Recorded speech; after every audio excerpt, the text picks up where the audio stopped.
За 20 минут цалуусаа шинэ оны мэнд шинэ оны эхний арилжааны өдөр гэж явж байна. Яа гэх юм бол нэгд өдөр угаасаа баахан банк холидейтэй байлаа. Окей. Нэгд өдөр гинэ нэгний өдөр.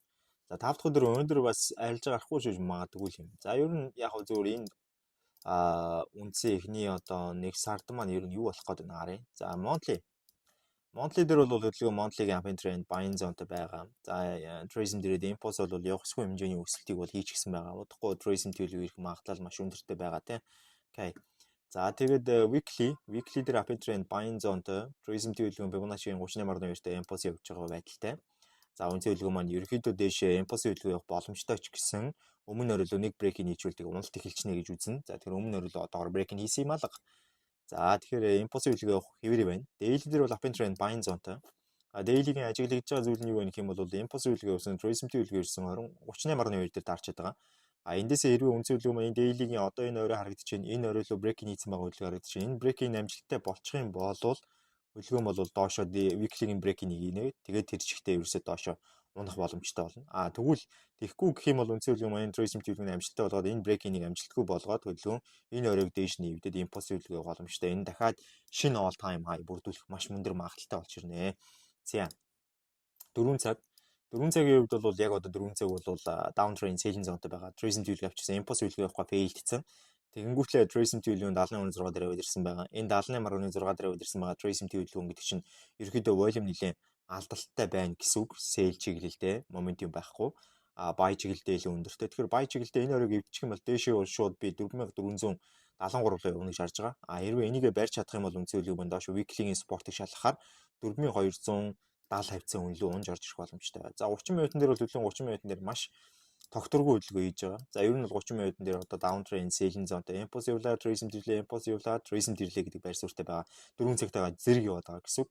Тэр 30 минут бол энэ оройг эвдэх эсвэл ерөөсөө ямар ч арилжаагүй доош унах гэсэн хоёр төрлийн сонголттой 30 минутын дээр бол 5 минутын үед бол одоо хэрвээ доош унах юм бол ямар ч ашиггүй. Тэгэхээр би бол шууд доош унах гэж ерөөсөө бодохгүй байгаа. 4 цагийн орой бол заавал эвдэх хэрэгтэй болж байна. 4 цагийн орой эвдэхгүй бол юу болох гэдэг юм гэхээр 30 минутын Tracing хөдөлгөөн, 4 цагийн Tracing хөдөлгөөн, 5 минутын Tracing хөдөлгөөн бүгд давхцчихад байгаа байхгүй. Тэгээ эндээс ингээ харах юм бол энэ ч одоо эндээс ийшээ нэг ийм хөдөлгөөн үүсчихэд нь штэ. Энэ дээр ерөөсөө цэвэр ингээд 30 минут, 4 цаг, 5 минут бүгд давхцсан гэсэн үг. Тэгэхээр энэ дээр ингэж гарч ирээд дээшээ эсвэл хөдөлгөөн энэ дээр ингэж гарч ирээд буцаад доошоо орох байдалтайгаар уналт өсөлтөө одоо зохицуулах хэрэгтэй болж байна. Тэгэхгүй бол арилж байгаа байхгүй. Тэгэхгүй бол арилжаач хэрэггүй. За тэгээ одоо бол яг юу болж байгаа юм гэхээр 4 цагийн үндсэн одоо resist-тэй уулзчаад байна шүү дээ. 4 цагийн өмнө өрөөний даралттай уулзчаад байна. Daily time frame-ийн одоо break-ийг хийх гэдэг өмнө өрөөлөө break-ийг хийх гэдэг failдчихэд байгаа хөдөлгөөн дээрээсээ шууд яг уу дээшээ 30 минутын 4 цагийн 5 минутын энэ оройг дээш нэвдэх хэрэгтэй. За энэ орой бол энд байгаа юм биш үү? Энэ би сэрүүлгийн арай хоол тавьчих. Энэ оройг эвдээд үндсэн хөдөлгөөн маань Tracing төгөөд импульс явах юм шиг болно. Гэхдээ тэр импульс бол явахгүй. Яагаад гэх юм бол энэ хол урт замыг туулаад гараад ирсэн дөнгөж 30 минутыг реверс хийсэн энэ хөдөлгөөн 4 цагтаа зэрэг реверс хийж байгаа хөдөлгөөний 5 минутын Tracing хөдөлгөөн амжилттай болоод импульс явуулна гэж бол байхгүй. Тэгэхээр энэ заавал 30 минутын Tracing хөдөлгөөн ирэх ёстой болно.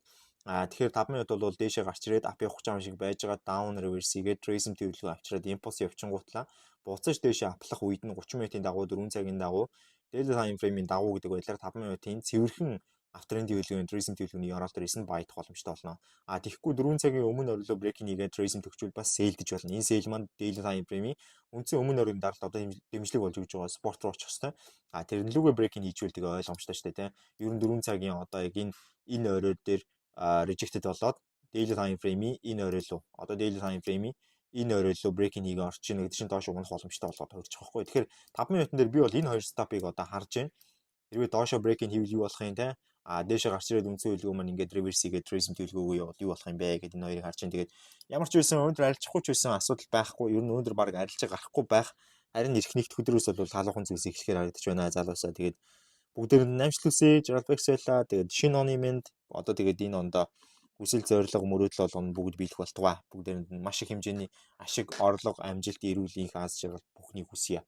Бай бай. Тэгээд удахгүй арилжаагаар уулзцгаая. Баярлаа. Баяртай.